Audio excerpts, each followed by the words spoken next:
Saudari-saudaraku terkasih dalam Tuhan Yesus Kristus, selamat pagi dan berkah dalam. Kita bertemu kembali dalam renungan harian kita, Selasa 13 Desember 2022. Hari ini kita peringati Santa Lucia, seorang perawan dan martir.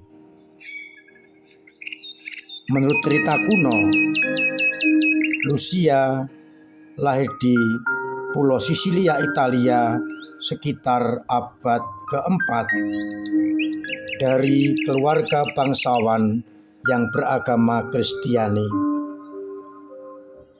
Ayahnya meninggal ketika ia masih kecil, sehingga perkembangannya dalam tanggung jawab ibunya.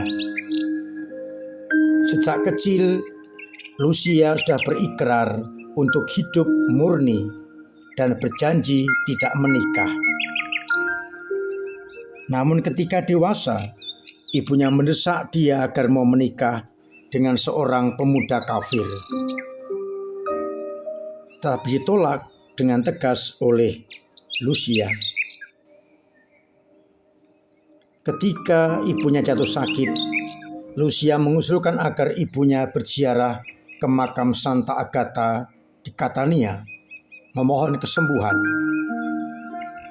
Dan benar, ibunya sembuh ketika berdoa di makam Santa Agatha itu.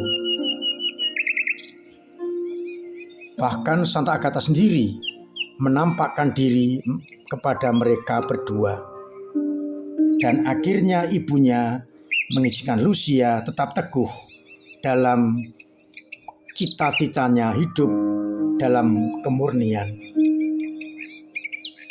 Saat itu kekaisaran Romawi diperintah oleh Kaisar Diocletianus, seorang kafir yang bengis dan menganggap dirinya keturunan dewa. Maka semua harus menyembah dia, atau paling tidak patung dewa-dewi Romawi. Banyak orang Kristen yang ditangkap dan dibunuh. Kesempatan bagi para pemuda yang sakit hati ditolak lamarannya oleh Lucia, melaporkan keluarga Lucia kepada kaisar, sehingga Lucia dan keluarga ditangkap dan berbagai cara dibujuk untuk menyerahkan kemurniannya. Namun Lucia tidak menyerah. Ia bertahan dengan gigih dan akhirnya Algojo memenggal kepalanya sehingga Lucia tewas sebagai martir. Kita bersyukur atas Santa Lucia yang dengan gagah berani menyerahkan hidupnya demi iman dan demi kemurnian hidupnya. Saudari-saudaraku terkasih dalam Kristus, bacaan yang kita dengarkan hari ini diambil dari kitab Sefanya yang melukiskan bagaimana keselamatan dijanjikan kepada orang-orang yang hina dina, orang yang tidak diperhitungkan, orang yang dianggap remeh oleh dunia. Sebaliknya, orang-orang kafir, orang-orang yang tidak menyembah Yahweh akan dimusnahkan, akan disingkirkan, dan tidak lagi akan bisa menjadi ancaman bagi bangsa Israel.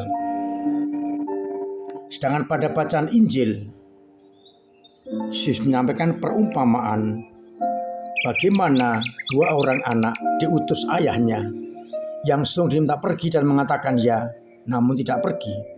Sedangkan yang kedua mengatakan tidak, menyesal, dan kemudian pergi ke ladangnya. menegaskan kepada para pendengar, sesungguhnya pemungut cukai dan pelacur-pelacur akan mendahului kalian orang-orang Israel, pemuka-pemuka agama, ahli Taurat, mendahului masuk dalam kerajaan Allah, karena mereka bertobat ketika Yohanes menyampaikan warta pertobatan. Saudari-saudaraku terkasih dalam Kristus, kita mengenal dalam bahasa Jawa, orang mengatakan nggih namun tidak kepanggih. Artinya mengatakan ya tapi tidak terlaksana. Orang-orang Israel sebagai bangsa terpilih yang dikatakan sebagai anak sulung yang mendapatkan privilegi keselamatan dari Yahweh. Namun digambarkan dalam bacaan Injil, yang sulung mengatakan ya, tetapi tidak dilaksanakan. Sedangkan yang bungsu mengatakan tidak, namun menyesal dan melaksanakannya. Privilegi anak sulung ini banyak sekali, termasuk dalam Perjanjian Lama, anak sulung mendapatkan berkat. Kita ingat cerita mengenai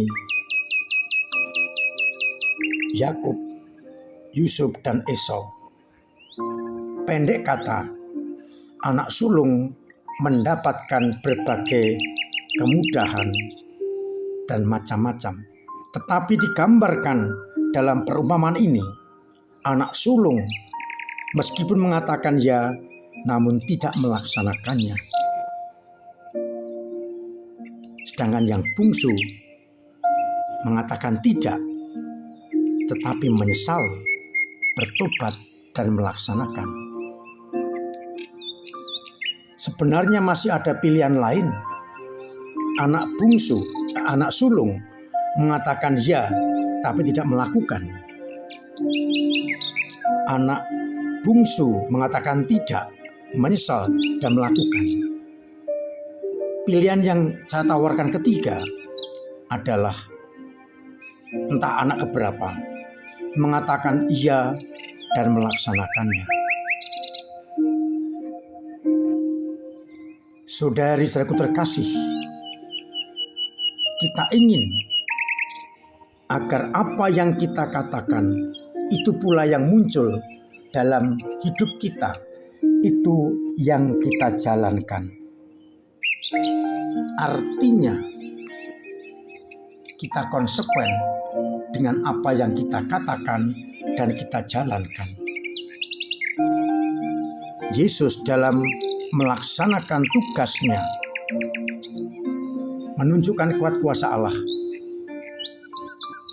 Dia dengan kata-kata dan tindakan. Bunda Maria dikatakan merenungkan dalam hati dan melaksanakannya. Itu berarti apa yang kita dengarkan dan kita suarakan, hendaknya itu pula yang harus kita lakukan. Jangan sampai nggih tapi tidak kepanggih.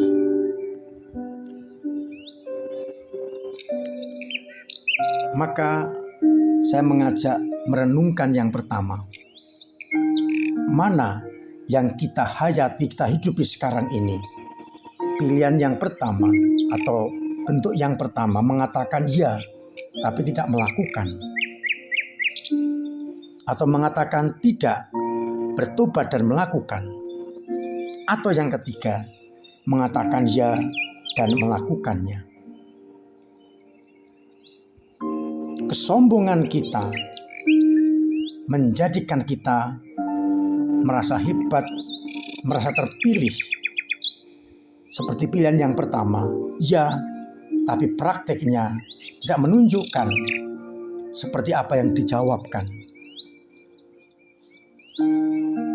Orang-orang yang dianggap berdosa, pelacur, pemungut cukai dan macam-macam, yang tanda kutip tidak menanggapi, tapi kemudian menyesal, bertobat, dan kemudian melaksanakan. Lebih baik daripada yang pertama. Tapi alangkah lebih baik kalau kita berani mengatakan iya dan kemudian melaksanakan. Kita semua sudah mengamini, mengiyakan sabda dan kehendak Allah dengan menerima baptisan. Tinggal pertanyaannya, apakah itu sudah kita jalankan, kita wujud nyatakan di tengah-tengah hidup kita, agar kita akhirnya bisa mengatakan, bentuk ketiga yang saya pilih, ya, dan saya melaksanakan. Lucia tidak hanya mengatakan aku berikrar kemurnian hidup untuk Tuhan, tapi melaksanakannya dengan taat sampai menumpahkan darahnya. Seringkali karena tantangan duniawi, kita beriman tetapi tidak berani untuk melaksanakannya. Semoga dengan teladan Santa Lucia kita mampu untuk mengatakan ya dan konsekuen melaksanakannya. Kita renungkan sabda Tuhan dalam hati dan kemudian kita wujud nyatakan dalam hidup sehari-hari, kita melaksanakannya. Tuhan memberkati kita sekalian. Amin. Marilah kita berdoa.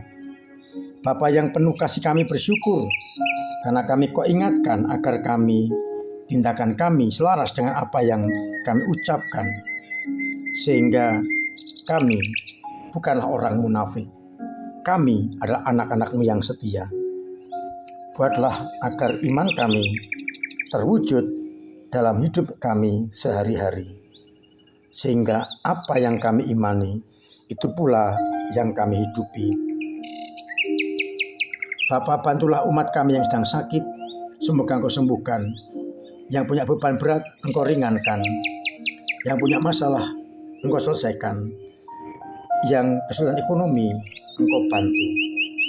Biarlah akhirnya banyak orang mengalami cinta kasih-Mu dan mereka berani tetap konsekuen dengan menghidupi iman yang ada dengan diungkapkan dan diwujud nyatakan dalam hidup sehari-hari. Kami berdoa untuk Nawanto yang sedang sakit, semoga Engkau sembuhkan, Engkau jamah sehingga terbebas dari penyakitnya. Semoga akhirnya banyak orang yang mengalami cinta kasih-Mu. Dan semoga Engkau senantiasa memberkati kami, Bapa dan Putra dan Roh Kudus,